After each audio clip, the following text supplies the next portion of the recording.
Hello, everybody, and welcome to another episode of the Champions of Self podcast. I'm Ben Eden, your host, and today I get to introduce Marilena Grittani with my two little Italian hands because it's an Italian name. Hello, Marilena. How are you? Hi, Ben. Good. Thank you for having me. Thank you No for problem. pronouncing the name properly. Oh, thank you. I try as best as I can. You Now, did. Marilena, let's get into hearing more about who you are and what you do. Well, I'm a clinical pharmacist. I've been doing pharmacy since I graduated when I was 22, so it's been a long time. And I've done all kinds of pharmacy. I've done retail pharmacy, which is the pharmacy that you go get medications that the doctor prescribes for you. And I also been in the clinical side that is more into the hospital where you get ready, help doctors, nurses, and patients with their medications while they're at the hospital, from the ER all the way to the intensive care and surgery. So medication-wise and practice-wise, I've done it almost all. Yeah, Oncology was one of my strongest suits. So yeah, but I've done it all. awesome. So one of the reasons why I wanted you on this podcast is because you and I had spoken previously, and of course we wanted to see how what you did linked to emotions. We had a great conversation on that. Yeah. So from your wide experience with, what do you call them, prescription drugs, how have you seen that linked to people's emotions? Well, when people are dealing with emotions, they don't like it because everything that goes through their bodies is something that they cannot control. The emotions take over, and it's very uncomfortable for people to deal with that. And if you grew up in a family that never deal with that, there is no conversations that allow you to learn from your parents or your whoever you live with how to have mental like references of how to act when this happen or how to react when I feel like this or that, then it's even harder. So people try to, put them aside. I don't want to deal with you. I don't know who you are. I know where you're going to take me. And then is when they get to a point that they cannot handle it anymore. And they resource of tools that are not necessarily the best, which is, Mm-hmm. as discussed that day, drugs or anything that you can be addicted to, including gaming, including prostitution, sex, all kinds of addictions. And Mm-hmm. the part that touches me the most is medications or prescription drugs, Yeah. because people don't know how to handle, and they get to a situation that is so hard to live with that they go to the doctor desperate. And because of the way that medicine works these days, the doctor says, oh, you have anxiety, okay, this is the medication for anxiety, go home. Or, oh, you can't sleep, okay, I'll give you a drug for you to sleep. And all these drugs are what we called in the US, or generally speaking, controlled drugs or prescriptions that have certain possibility of addiction. You have a certain degree of developing addiction based on the roots of the drug or the experiences with the drug. So doctors don't think about the problem root, where it's coming from. They just want to solve it to you. And then that's what the patient goes to see the doctor. Give me a pill that is going to be magical, that is going to Mm-hmm. solve the problem, and it's going to be gone. And that does not happen. I'm sorry to say that a pill will get you through a period of time that the medication works, which is 4 hours, 6 hours, 8 hours. And after that, the feelings and everything that you had before to get to this point are going to be waiting for you there. Oh, yeah. They're That's not still going to take you away. unresolved. Yeah. Exactly. And because these medications have the tendency of make you addicted to it, and the addiction part is hard to understand because, hello, it's a prescription drug. How is it going to make me addicted? Well, they are. And that's why you need a prescription from the doctor. That is why it's not available in the grocery store where you get your, I don't know, pain medications or whatever, or fever for your medication, for your kids that you need medications for fever. They need to be monitored. They need to be controlled. Again, I'm a pharmacist, and I know that these drugs have their place and their time. It's not that I'm against medications. I just need to make sure that what you are taking is exactly what you need for the period of time that you need it. Unfortunately, people get hooked to these Mm-hmm. medications super fast, mostly when you are naive, which is somebody that have never had any type of controlled medications in their bodies, because then the threshold is 0. And then as soon as you take it, anything in between 0 to what those drugs are located don't count. And you cannot go to them anymore, because now your brain is like, I want the good stuff. And that's what happens. Mm-hmm. Here's some thoughts that come into my mind. So the first time this idea ever came to me was when I was at a conference. It was actually an HR conference. And one of the speakers, I forget her name, I'll have to find her name somehow, but she was a PhD, and she said that the brain experiences emotional pain the same way it does physical pain. The way she figured this out is because she and some others did an experiment and said, opioids, obviously, are painkillers for physical injuries. I wonder if that works for emotions. They did the experiment. Lo and behold, it worked. It took away the emotional pain as well. Mm-hmm. So that's similar to what you're saying of where people, maybe because of lack of education, they just don't know any better. They say, okay, I'm not feeling well. They don't know for sure if it's physical or emotional, but the best they know is to go to the doctor. The doctor says, okay, what I know is to give a prescription. I'm not saying that's all they know, but that's what they're doing in this process. They give the medication, and there you go. And then, just like you said, and I know I'm repeating, but I'm getting somewhere, is that when those medications work, then the brain says, hey, I found a solution for my emotional pain.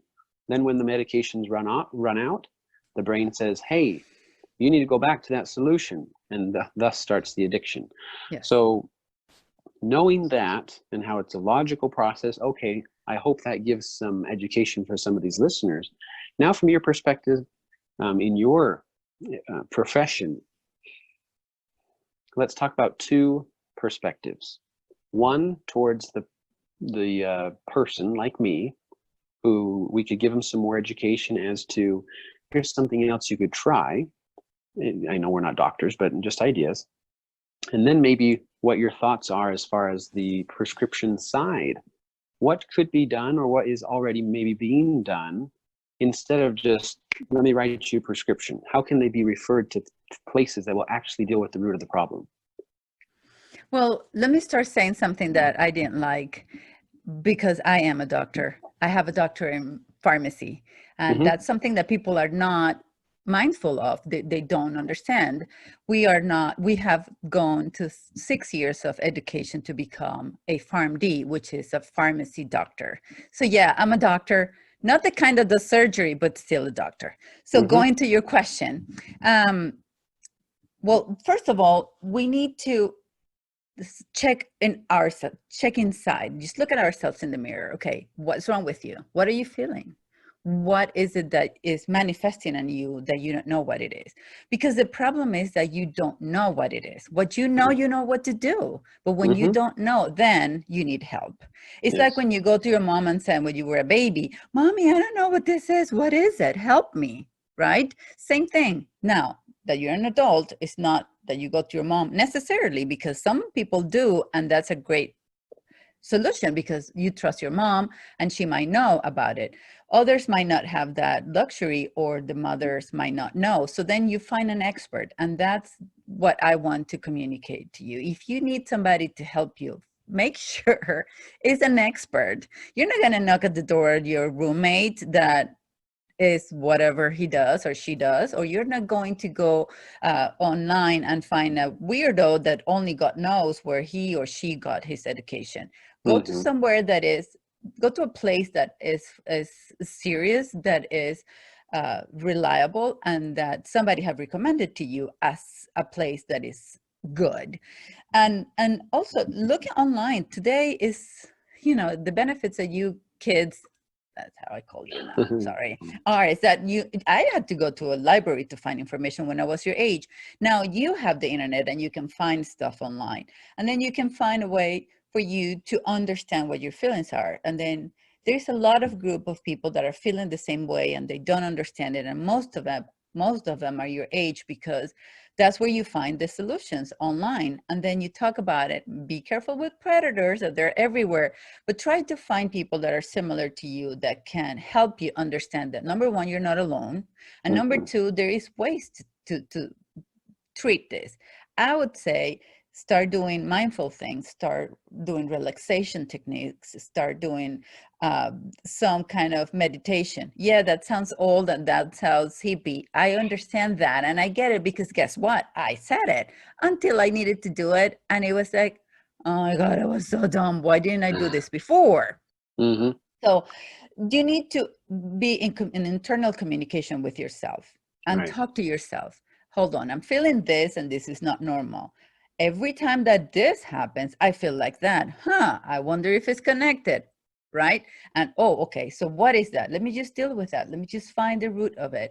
The solution these days, medicine is going towards what is called functional medicine, which is more of an integrated way to see medicine. Is that what's happening to you rather of what disease do you have and what medication they give you. So do that with yourself. Find out, okay, what is the problem? Where is it coming from? What can I do to repair it, to fix it, to prevent it, right?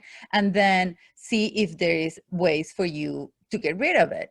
Because sometimes it's that you have an itch in your arm and you're like, oh my God, it itches, I need a medication. Or how about if you just think, maybe it's an ant that is biting me, I just need to get rid of it and put something on it. You don't need to go to the doctor to tell, please give me something for my itch. Mm-hmm. That's basically simplistic way to see it. Find out what's wrong, find out what is causing it, deal with that, and then you will not have any consequences. Because the problem with these medications, as I was explaining at the beginning, they cause dependency.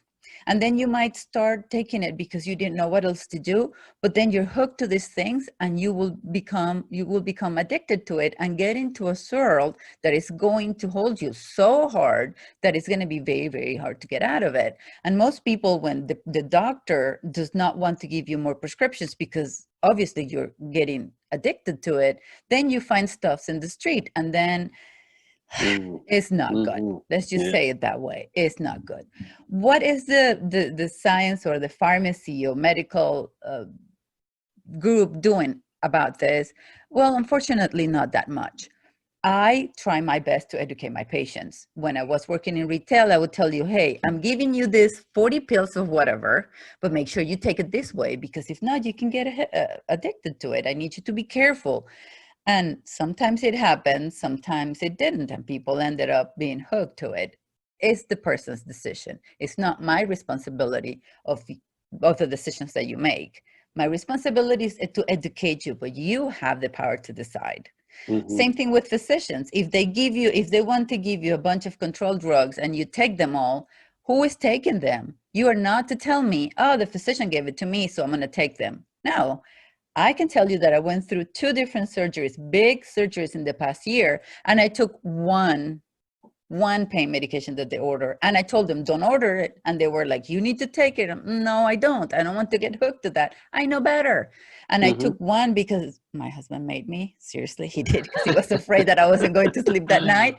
But after that, I'm like, no, I can control it. I mean, think about the business side of this. And I want to make emphasis on this. Dentists, surgeons, and doctors that have to do with your bones, they want you to give them a good reference, a good review. Remember Yelp and Google reviews, right? And how do you do that? Oh, I never had pain. That was wonderful. How do they achieve that? With pain medications. So are they caring about you being in pain or not? Are they caring that much about you being improving, or are they caring about their reviews? Maybe a little bit of all of them, but understand that for physicians, this is a business and you are not the focus of it. Yeah. So not because the doctor said so, you have to do it. You have a voice, you have a brain, and you have a heart, and you feel the way that you feel, and you get to make decisions for yourself, because, as I always say, nobody cares more about you than you.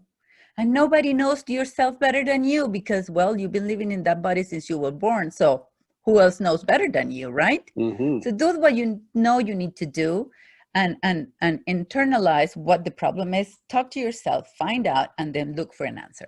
That's when you look for an answer. Wow, my goodness, you put that very well. Thank you. And you even went into some topics that I was going to ask about. So, well done. I'm sorry. No, this is perfect. I'm that good. I can't help it. I know, huh? Let's see, what was I going to bring up? Oh, this idea of feeling good, right? Yes. I think society in general, from both sides of the health spectrum, we seek for that immediate feel good experience, right? But that's the same thing as just putting a Band-Aid over the wound. And if we've never cleaned the wound, then we're just going to keep Band-Aids on it until it gets worse, right? So I really like what you said. The idea is maybe instead of trying to feel better, maybe we can understand and be educated so that we can be better, right? Yes. And then you feel better. Mm-hmm. And the idea of the Band-Aid is really good, because if you have a wound and you put a Band-Aid and never clean it, never take care of it, it's going to become fetid. It's going to smell. It's going to eat your skin alive, and that doesn't fix it. The fact that you just do this to the problem that is on the side doesn't mean that the problem goes away. Right. Actually, the longer it lasts, the stronger it becomes, and the harder it is to control it. So that mentality of I'm not going to see it, you're not there, doesn't help. And also, think about this. When my grandparents were alive and roaming this world, both of them are gone, they didn't have the solutions that we have now, that everything is, you touch it and it needs to be quick. They didn't look for anything on Google. They had to research. They didn't have a phone that you just touch one button. And if it takes forever to download that video, you're not watching it, because how dare you to take my time? Yeah. Right? So that is a mentality that comes with the behaviors that we have learned in these times, that is, everything is fast. But then you cannot relate one thing to the other. You cannot tell me that the same speed that you're expecting from a device like this, that is super powerful, I have to say, applies to your brain or to your feelings or the way that your body is feeling. It's totally different. It's not fair. And I always make this comparison. You cannot tell me that you're going to see your best friend after 3 years that you haven't seen him, and then in a lunch of 15 minutes, you're going to catch up, would you? But they expect that to happen in the doctor office. Okay, I've been dealing with this issue for 3 years, but you in 15 minutes are going to see me, give me the pill, and fix it. How? Right. How do you think that's possible? Not even 3 hours that you spend with your friend, with your best friend that you haven't seen in a while, you catch up. And guess what? You know each other very good because you've been friends for years. This doctor is brand new. You don't, that person doesn't know you. So you need to put things in perspective and determine what is truly what you need and what is really what you want for yourself. Do you want a pill to fix the problem that would never fix it? Or do you want something that is going to give you, which is valid, a little time for you to deal with that? Let's say that you have a traumatic event in your life. Somebody died. You saw an accident. You were part of something. You came back from Afghanistan, whatever the situation is, and you're having a hard time. This is when you use these medications, but you use it in a very smart way that they help you so you get better and then you can deal with that. Not as a solution, because that is not it. Ooh, 100%. Wow, this is so good. Okay, let's see. Oh, darn. I was just listening. Now I lost what I was going to talk about. My hair's messy. Okay. So, oh man, you said so many good things. Thank you. Wow, you're the first person to, what do they call it when I'm out of words? I've lost for words. Well, yay for me. I know a little bit about my things. I know, and I'm like, wow, this is so good, and I'm serious about that. Thank you. I take it as a compliment, and it means a lot to me. Because when you talk with younger people, they see you like, oh my God, you're old. What are you going to say? You don't know anything about it. You don't know anything about this. Well, guess what? I've been living in this world for 30 years, at least 30 years more than you. So that counts.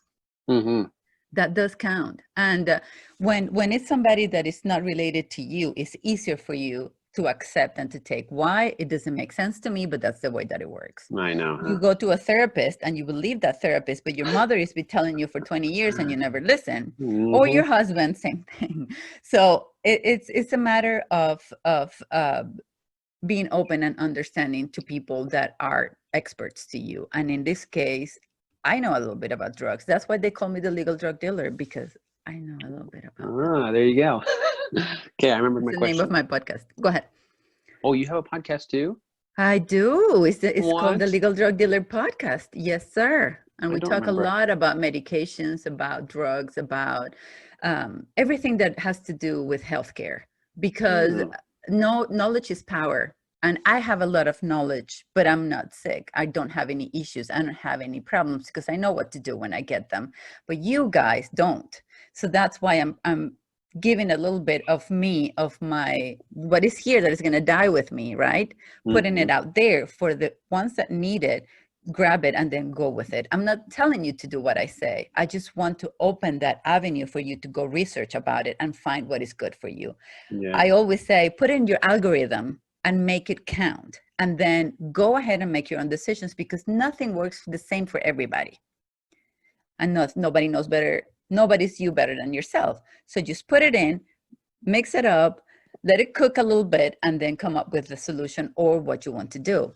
But Hmm. listen to people that know because they know. Oh, yes. Oh, my goodness. This is so good. And here's what I was remembering. Yes, sir. What you were talking about, mindfulness. What Hmm. you mentioned at the very beginning of this episode, you worded so perfectly that some people may have not caught it. You were just talking about the way to understand our emotions, understand what's in our body, and to have control over it. And then we can make an educated decision based on, or as far as the help that we need. And it's interesting to think about because people might think, well, that's so simple, maybe to the point of being too simple. But here's an analogy that comes to me. I play soccer, and every once in a while somebody pushes me over, and I've landed on my wrist wrong. So my wrist flings back, and it really, really hurts. I get something like tendonitis. So I have gone to the doctor, and what do they tell me? They don't just say, here's a one-time solution, bam, your wrist is better. They say, okay, let's check it, let's understand what the issue is. This is what it looks like, and here are some things you can do to get it better. So what they've told me to do is the physical therapy. So I just have to do these slow exercises, moving the wrist back and forth, stretching, maybe using a little bit of weight to strengthen that part. That is the same thing that happens with our minds and our emotions. But for whatever reason, we still think that somebody's going to give us a one-time solution for it. Somebody has the answer that's going to cure it all. That's not the case. Similar to what you were saying, we have to take the time to say, pause, maybe take a few breaths. What do breaths do? Slows us down and connects us to our body. Then we can say, where am I feeling this feeling? What does it feel like? Maybe I don't have a stomach ache. Maybe I'm just feeling anxiety, or even could be an excitement. Just the better we are able to understand what emotions we have, then we can know what kind of help we need. And this is empowering. I hope that's what the listener is getting, that we're empowered by learning more. Everything you're saying, Marilena, is, to me, it's like, my goodness, I do have so much power to decide what I can do with my life instead of always thinking, victim, I need medicine, I need solutions, I need somebody to fix me. In fact, this is one of the biggest things that I learned. We're not broken. There's nothing wrong with us.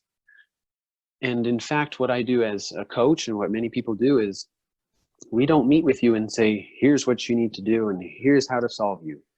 We simply help you see what's already there, and so you can do what's necessary to propel yourself forward. Okay, well, there's my spiel. Now, Marilena, I know that you have a lot of other amazing things to tell us. So what else do you want to Yeah. tell us about what you know about emotions and all this? Well, I want to say that you need to take a break. I just interviewed somebody wonderful, and I would absolutely recommend her. Her name is Elizabeth Hughes. She's a dermatologist, but now she's practicing medicine in a different way. And her first recommendation is be bored. And then you're like, what? Excuse me, what did you say? Be bored. Give a break to your brain because your brain is extremely smart and it has the answers that you're looking for, at least guidance for you to find them. But if you don't listen to your brain because you're constantly on the phone, on the computer, the TV's on, then the iPad, and then you people are in the bathroom with their phones. I mean, have a little privacy, caramba. My goodness. There's not one little time of your day that you are truly relaxed. My question to you is, when do you get your best ideas? I bet that is when you're about to wake up in the mornings, or when you're taking a shower. And you know why? Because you're not distracted. Your brain is like, okay, this is my little window. I'm going to shoot it all out because he's not going to be listening to me because he's going to be distracted with A, B, C, W. And then we have busy lives. And then we have a coronavirus going all over. And then we have A to Z issues during our lives. So we need to take a little time. That's why meditation works that well, because the meditation, what it does is that it shuts down every single thing that you have around you. And then that little time that you have after is like, ping, a wonderful idea. And you're like, oh, that's awesome. Where did it come from? It's been there forever, but you never let it come out because you were distracting your brain. Right. So that would be, I take that, sorry, Elizabeth, I just didn't steal it. I just borrow it. I'm borrowing Elizabeth's idea to tell you, get bored. Grab a puzzle. I know that you can get them online, but grab the little ones.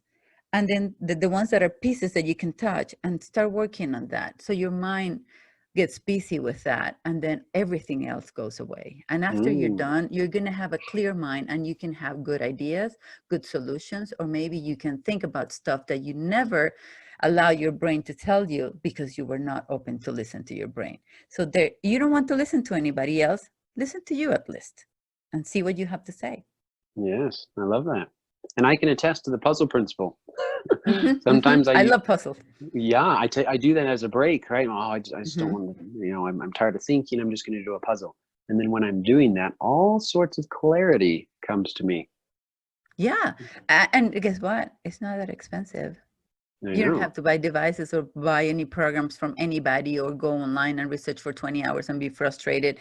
No, you just get it at a dollar store, at the cheap store. Go get something and start working on it and you will see the difference. But at least make sure that you give that break to your brain several times a week, if not every day, and make sure you're mindful with extra time for it to talk to you. It's like you have your best friend there, but you don't listen to it. Right. Give it a chance. For sure. Man, my goodness. It's free. That's free. This has been so valuable. Oh, thank you. Is there anything else you'd like to leave the audience with? Yes, I would like to say that part of my mission is to educate people and for you to know about health and stuff that you don't think about because that's not your area of expertise. That is mine, and that's what I'm doing. So the same way that I'm talking here with the same words and the same freedom, that I'm not like, oh, because I'm a doctor, right? I'm going to be talking. No, that's not me. I'm just trying to give you the way that you understand the knowledge that I have. That's why I'm creating an online conference that is happening in September 14th, that is called Taking Control of My Own Health. You hear the name of it? Taking Control of My Own Health. Very redundant, but that is exactly the message. I want you to do it because nobody has more power over you than you. I'm going to have 30 different speakers, including me, talking about a variety of subjects that are going to get in your brain and be part of your algorithm and for you to make better decisions, whether it's to prevent, whether it's to help, and whether it's to fix, or simply as a young person that you are, to learn what not to do to get to the bad points that you've seen others dealing with. Actually, I have 3 conferences that are with people that are talking about mindset and dealing with this stuff the same way that I presented. I learned a lot from them. I put it through my algorithm with my drugs and stuff, and that's what I talk to you about. So the more information you have, the better decisions you make, because information is power, and that's what we're delivering there. And also my podcast is the Legal Drug Dealer Podcast. I know it sounds weird, but I think it's funny. I do deal drugs and it's legal, so I am a legal drug dealer. Legaldrugdealer.com if you need anything about health and information related to drugs. Thank you, Ben, for the opportunity a lot. No problem. Yes. Is there anywhere else on social media that people could reach out to you to connect? You type the Legal Drug Dealer, and that's me everywhere. I mean, in Instagram at the Legal Drug Dealer, podcast, or Facebook, the Legal Drug Dealer, and Taking Control of My Own Health is also taking over the same way. So you just have to put that there, and I'll be happy to share any more information with you. And if you can give me some guidance of what you would like to hear, I will develop it for you because I just want to help. Yes, genuinely, perfect. That's what I want to do.